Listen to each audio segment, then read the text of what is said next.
এপার ও ওপার বাংলার জনপ্রিয় নায়ক শাকিব খানের অভিষেক হতে যাচ্ছে হিন্দি ছবিতে।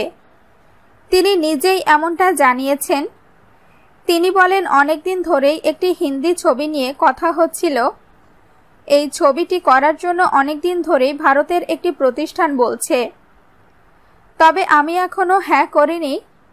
সব ঠিক থাকলে সামনে হয়তো দর্শকরা আমাকে হিন্দি ছবিতেও দেখবেন।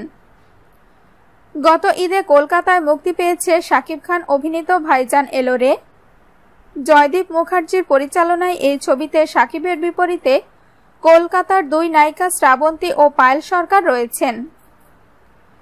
ছবিটি সম্পর্কে তিনি বলেন, কলকাতার সিনিয়র অভিনেতা অভিনেত্রীরা ছবিটি দেখে টুইট করেছেন।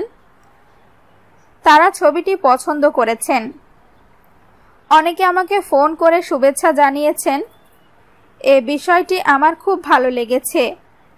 আমি আশা করছি এসকে মুভিজের প্রযোজনায় ছবিটি বাংলাদেশেও ভালো ব্যবসা করবে।